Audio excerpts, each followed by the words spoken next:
Salut mes gourmands, ça y est, je vous l'avais promis, elle est enfin en ligne, cette vidéo de dessert sans sucre ajouté et IGBA, il y en aura pour tous les goûts. On commence donc cette trilogie avec le carré rustique aux fruits, celui que je vous avais montré lors d'un live. Il y a donc de la pomme, il y a différentes textures, je vous explique comment les réaliser. Vous aurez besoin de farine d'orge mondée, de farine d'avoine, de son d'avoine également, de farine de petit épeautre, de poudre d'amande, de levure chimique, de sel et de compote de pommes. Alors la compote de pommes sans sucre ajouté naturellement, je vous montre. C'est tout simplement des pommes que j'ai fait cuire et que j'ai mixées ensuite. Il vous faudra 100 g de purée d'oléagineux. Alors moi c'est de la purée de noix de cajou torréfiée. Je vous l'ai mise en ligne dernièrement. Vous prenez la purée d'oléagineux de votre choix.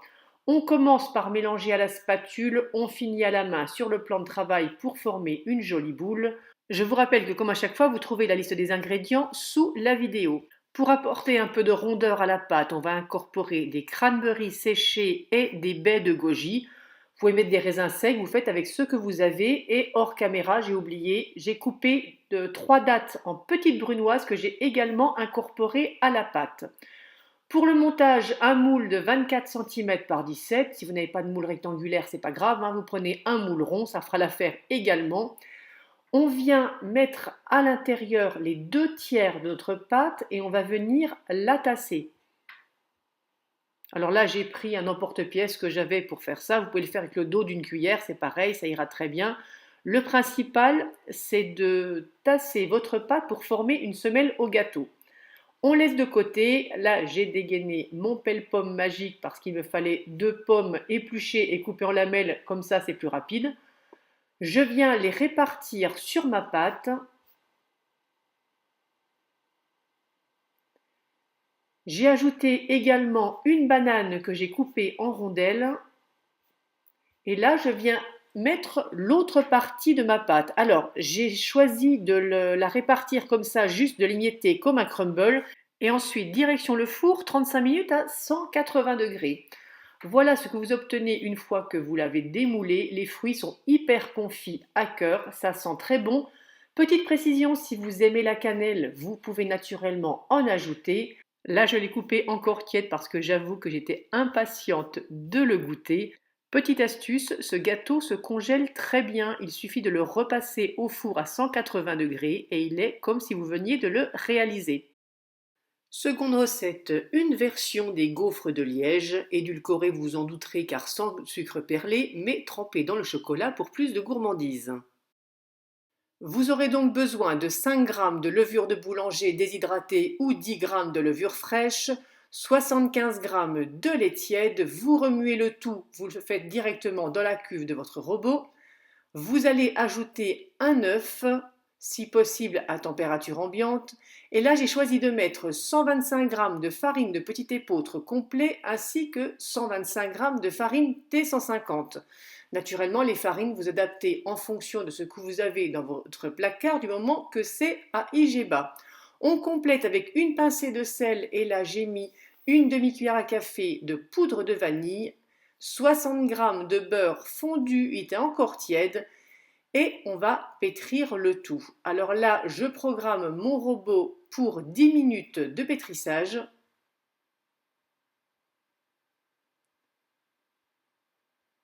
Et je vais le faire tourner puissance 3.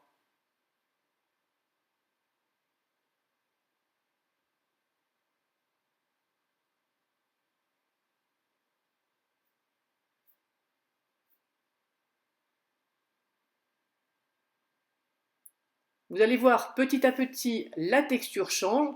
Alors la pâte est foncée naturellement à cause des farines que nous avons choisies. Quand les 10 minutes sont écoulées, on récupère la pâte, on la boule grossièrement. Vous voyez, elle est vraiment super souple. Franchement, au début, j'avais des doutes, mais elle est vraiment très très souple sous la main. On la met au fond de la cuve. Je l'ai couvert, j'ai allumé mon four à 30 degrés et je l'ai mis dedans, four éteint, pendant 1 heure. Quand l'heure est passée, vous la récupérez, vous avez vu, elle a bien gonflé, on la dégaze, on vient la déposer sur un plan de travail, pas besoin de farine. Alors au début, voilà, je ne savais pas trop ce que j'allais faire et finalement j'ai décidé de peser et j'ai fait des petits pâtons qui allaient entre 50 et allez, 50, 50, 60 grammes on va dire. Alors pour cette quantité, avec cette taille de pâton, j'en ai fait 10.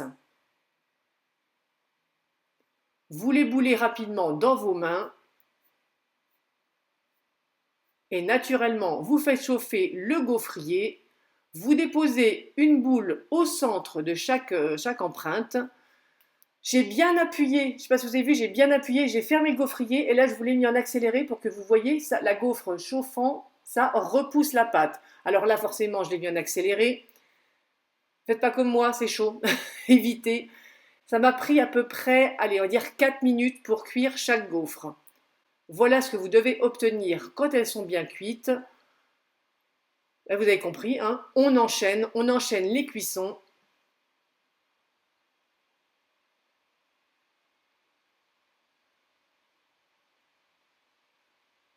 Vous les laissez sur la grille. Oui, alors là, il n'y en a plus que 3 forcément, j'en ai déjà goûté une. Pour le chocolat, j'ai choisi pas de prendre du 100%, je voulais un petit peu de gourmandise. J'ai fait fondre du chocolat à 85%. Vous pouvez le faire, vous ne pouvez ne pas le faire, voilà, mais c'est la seule chose qui va sucrer votre gaufre. Vous la trempez tant bien que mal. Alors au début, j'ai essayé de la tremper, c'était pas très convaincant. Je suis vite, passée à la cuillère.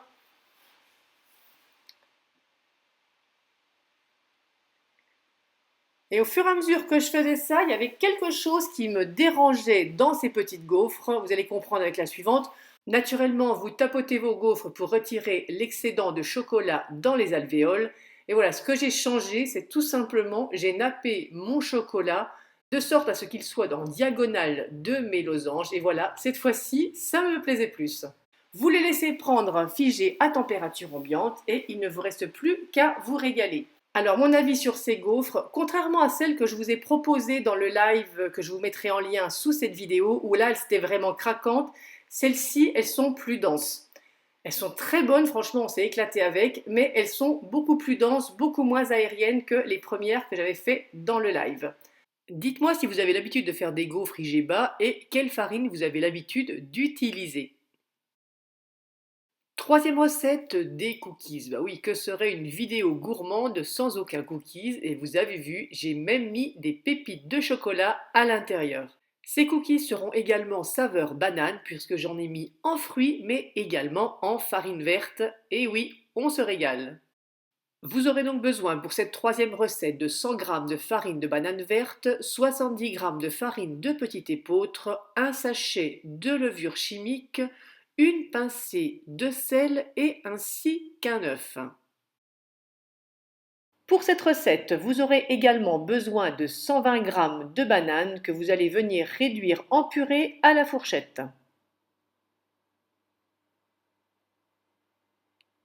Quand c'est fait, vous l'incorporez aux premiers ingrédients et vous l'avez compris, on mélange.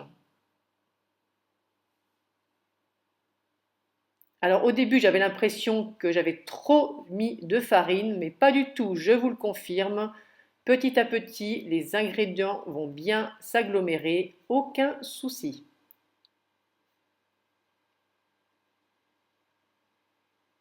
Voilà la pâte que vous devez obtenir. Alors, je vous avais parlé de ce chocolat pendant le live que j'ai réalisé, que j'ai pas trop aimé en le mangeant à la main. La preuve, vous voyez ce qui manque sur la plaque, il en manque très peu. Donc j'en ai prélevé 70 grammes que je suis venue couper en petits morceaux. Donc comme vous avez vu, c'est du chocolat à 100%.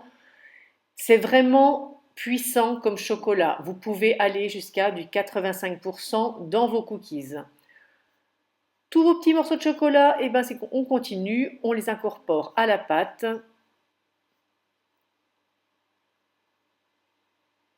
Quand c'est fait, on vient les déposer. Alors vous pouvez le faire à la main, moi je l'ai fait avec des cuillères, peu importe, mais vous les déposez sur une plaque de cuisson et vous allez enfourner le tout pendant 10 minutes dans un four préchauffé à 180 degrés. Voilà mes petits loups, une recette IGBA à réaliser très rapidement. Alors, ces cookies, ce que j'en pense, ils sont nourrissants. Honnêtement, vous en mangez un, enfin moi je n'en mange pas deux en tout cas.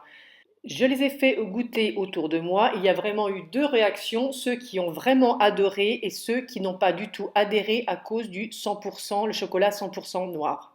Je conclurai juste en disant que ne vous attendez pas à retrouver la rondeur et la gourmandise d'un cookies classique, mais néanmoins, je vous rassure, vous allez vous faire plaisir à la dégustation. Nous voilà arrivés au bout de cette vidéo de dessert sans sucre et IGBA. Je vous ai bien décrit chaque recette en vous donnant mon avis sincère à chaque fois. D'ailleurs, je me rends compte que je les ai classés par mon ordre de préférence. Vous avez compris, les fruits, les gaufres et enfin les cookies. Si vous testez ces recettes, n'hésitez pas à m'en faire un retour et me dire également si vous changeriez quelque chose. En attendant, je vous fais de gros bisous à tous et à très vite pour une prochaine vidéo.